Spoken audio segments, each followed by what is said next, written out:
যিহেতু খুব এটা সুন্দৰ ৰিজাল্ট, গতিকে এই সফলতাৰ বাবে কি ক'ব? সফলতা মানে আজি সঁচাকৈ আমাৰ কাৰণে খুব এটা আনন্দৰ এটা গৌৰৱৰ দিন। তেওঁলোকে ইমান দিন ধৰি কষ্ট কৰিলে, তেওঁলোকে নিষ্ঠা সহকাৰে নিজৰ পঢ়াটো তেওঁলোকে চলাই গৈছিল, প্ৰস্তুতিটো আমি দেখি আছিলোঁ। গতিকে চকুৰ আগত কৰি থকা কষ্টখিনি যেতিয়া সাৰ্থক বা দেখিবলৈ পোৱা যায়, তেতিয়া সঁচাকৈ খুব ভাল লাগে। আৰু গোটেই SPM ফেমিলিটোৱে আজিৰ দিনটোৰ কাৰণেই অপেক্ষা কৰি থাকে। গতিকে আজি যেতিয়া আমি ছাত্ৰ ছাত্ৰীসকলৰ তেনেকুৱা আমি ফলাফল দেখিবলৈ পাওঁ, গতিকে সেই কষ্টখিনি সাৰ্থক হোৱা যেন লাগে। ছাত্ৰ ছাত্ৰীসকলে তেওঁলোকে নিজৰ মানে আমিতো কেৱল তেওঁলোকক এটা ৰাস্তাহে দেখাই দিব পাৰোঁ, বাকী তেওঁলোকে নিজৰ যিখিনি কষ্ট, নিজৰ যিখিনি নিষ্ঠা সহকাৰে তেওঁলোকে যিটো প্ৰস্তুতি চলাইছে, তাৰ বলত তেওঁলোকে আজি এই ফলাফলটো দেখুৱাবলৈ সক্ষম হৈছে।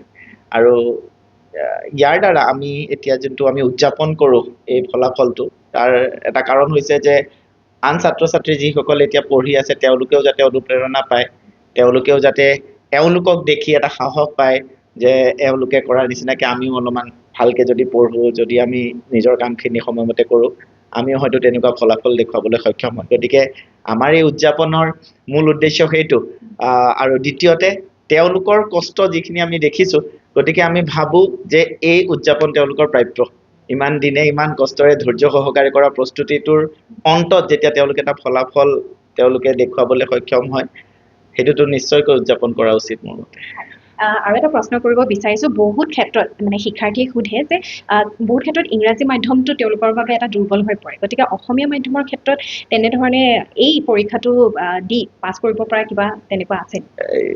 তাৰ কাৰণে এটা ডাঙৰ উদাহৰণ আমাৰ জেচমিনে অসমীয়া মাধ্যমত লিখি পেলাই তাই APS ৰেংক 6 আনিবলৈ সক্ষম হৈছে। গতিকে সকলো প্ৰশ্নৰ উত্তৰ এই ৰিজাল্টটোৱে দি দিছে যে যিমান মনত ডাউট আছিলে যে অসমীয়া মাধ্যমত লিখিলে আমি ওপৰৰ পজিশ্যন ৰেংক পাব পাৰোঁ নে নোৱাৰোঁ, আই থিংক এই ৰিজাল্টটোৱে সেইটো তাৰ মানে যথাযথ উত্তৰটো দিছে যে নিশ্চয় মাধ্যম হেঙাৰ হ'ব নোৱাৰে। আমাৰ কথাটো হ'ল যে যি আমাক সুধিছে সেইখিনি আমি কেনেকৈ উপস্থাপন কৰিব পাৰোঁ, আৰু কম শব্দত মানে যেনেকৈ সুধিছে তেনেকৈ আমি ষ্ট্ৰাকচাৰ্ড ৱেত আমি আমাৰ উত্তৰটো যদি আমি লিখিব পাৰোঁ, আমি যিখিনি জানো সেইখিনি যদি সঠিককৈ উপস্থাপন কৰিব পাৰোঁ, সেইটোৰ ওপৰতহে তেওঁলোকে গুৰুত্ব দিয়ে, মাধ্যমটোৰ ওপৰত তেওঁলোকে গুৰুত্ব নিদিয়ে।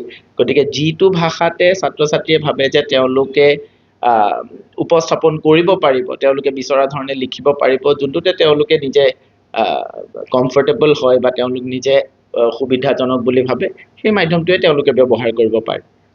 গতিকে মাধ্যম হেঙাৰ বুলি মই নাম ভাবোঁ সেইটো। যিহেতু প্ৰথমতে অভিনন্দন জনালোঁ, ইমান এটা ভাল ফলাফল লাভ কৰিছে, নামটো জনাই দিব আৰু কোনটো ৰেংকত পাইছে সেইটো জনাই দিব। মোৰ নাম নফিছা অঞ্জুম হুছেইন আৰু মই ইন্সপেক্টৰ অফ লেবাৰ ৰেংক 3 পালোঁ। আপোনাৰ নামটো জনাব আৰু কোনটো স্থান পাইছে সেইটো জনাই দিব। হয়, মোৰ নাম নিহাৰ ৰঞ্জন ডেকা, মই ইতিমধ্যে ACS ৰেংক 1 পাবলৈ সক্ষম হৈছোঁ। আপোনাৰ নামটো জনাব আৰু কোনটো ৰেংক পাইছে? মোৰ নাম অভিষেক ঘোষ, মই ACS ৰেংক 19 পাবলৈ সক্ষম হৈছোঁ। আপোনাৰ নামটো জনাব। নমস্কাৰ, মোৰ নাম জেচমিন চুলতানা, মই APS ৰেংক 6 পাবলৈ সক্ষম হৈছোঁ। সকলোকে প্ৰথমতে অভিনন্দন জনালোঁ। কেনেধৰণে প্ৰিপেৰেশ্যন কৰিছিলে পৰীক্ষাটোৰ কাৰণে? মই 2024 পৰা ষ্টাৰ্ট কৰিছিলোঁ। মই SPM ফাউণ্ডেশ্যন বেট্চৰ ষ্টুডেণ্ট আছিলোঁ। চ' তেনেকৈ আৰু ইয়াৰে টিচাৰ্ছবোৰৰ গাইডেঞ্চৰ আণ্ডাৰত প্ৰিপেৰেশ্যন ষ্টাৰ্ট কৰিছিলোঁ। হয়, যেতিয়া প্ৰথমতে আহিছিলে তো কেনেকুৱা লাগিছিলে, মানে পাঠ্যক্ৰমটো টান লাগিছিলে নে সহজ লাগিছিলে, কেনেকুৱা লাগিছিলে? লেণ্ডি চিলেবাছত, কিন্তু ছাৰহঁতে যেনেকৈ পঢ়াইছিলে বহুত ইজি হৈ গৈছিলে, তেনেকৈ সেইটোৱে ফ'ল' কৰি আছিলোঁ। অনাগত দিনত এই পৰীক্ষাটো যিখিনি শিক্ষাৰ্থীয়ে দিব, তেওঁলোকৰ কাৰণে কি এডভাইচ কৰিব? কনচিষ্টেঞ্চি মেইনটেইন কৰিব লাগিব। লেণ্ডি এক্সামটো প্ৰচিডিউৰটো তেনেকুৱা হয়, বহুত লেণ্ডি হয় এক্সামটো, তো তেনেকৈ কনচিষ্টেঞ্চি মেইনটেইন কৰিলে হৈ যাব। হাৰ্ডৱৰ্কটো হয়, লগতে সেইটো মেইনটেইন কৰিলে হৈ যাব, ছাকচেছফুল হৈ যাব। ধন্যবাদ। Thank you. আপুনি কেনেধৰণে প্ৰিপেৰেশ্যন কৰিছিলে? হয়, মই বৰ্তমান আচলতে এটা চাকৰি কৰি আছিলোঁ। চ' মই মোৰ গোটেই যোনটো দৈনন্দিন জীৱন, সেইটো মৰ্ণিং শ্লট এটা, তাৰপিছত আকৌ ইভিনিং শ্লট এটাত বিভাজিত কৰি লৈছিলোঁ। ৰাতিপুৱা সমূহত মই ৰিভিজন কৰি আনচাৰ লিখি, তাৰপিছত আকৌ অফিচ গৈ পেলাই অফিচৰ কামখিনি কৰি, আবেলি আহি পেলাই আকৌ SPMত ক্লাছ কৰি, সেইখিনি আকৌ পিছদিনা ৰিভিজন কৰোঁ, এনচাৰ লিখোঁ, সেনেকৈ গোটেই চাইকেলটো চলাই যোনবোৰ উইকেণ্ডছ আছে সেইখিনিত সময়ৰ যোনখিনি নাটনি ঘটে সেইখিনি মেকআপ কৰিবলৈ চেষ্টা চলাইছিলোঁ। আনচাৰ ৰাইটিং, মক টেষ্ট, সেই গোটেইবোৰ বস্তু মই কৰি আহিছিলোঁ। সেইখিনিৰে বেনিফিটটো মই এইবাৰ পাইছোঁ। এই সফলতাৰ বাবে কাক আপুনি ধন্যবাদ দিব? হয়, মোৰ মা দেউতাৰ এটা বিশেষ অৱদান আছে। তেওঁলোকে যথেষ্টখিনি মোক ছাপোৰ্ট কৰিছে এই গোটেই জাৰ্ণিটোত। তাৰে উপৰিও SPM IAS একাডেমি আৰু Satyajit sir, Mridul sir, Chinmoy sir, তেওঁলোকেও মোক যথেষ্টখিনি উৎসাহ দিছিলে।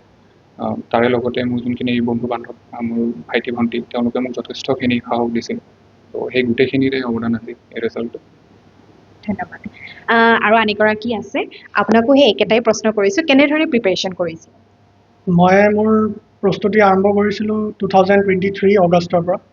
মই যিহেতু ছায়েন্স বেকগ্ৰাউণ্ডৰ ষ্টুডেণ্ট হয়, মোৰ অলপ এটা ইনিচিয়েল গাইডেঞ্চ এটা দৰকাৰ আছিলে। সেইটো মোক SPM IAS একাডেমীয়ে বহুতখিনি হেল্প কৰিলে ষ্টাৰ্টিঙত।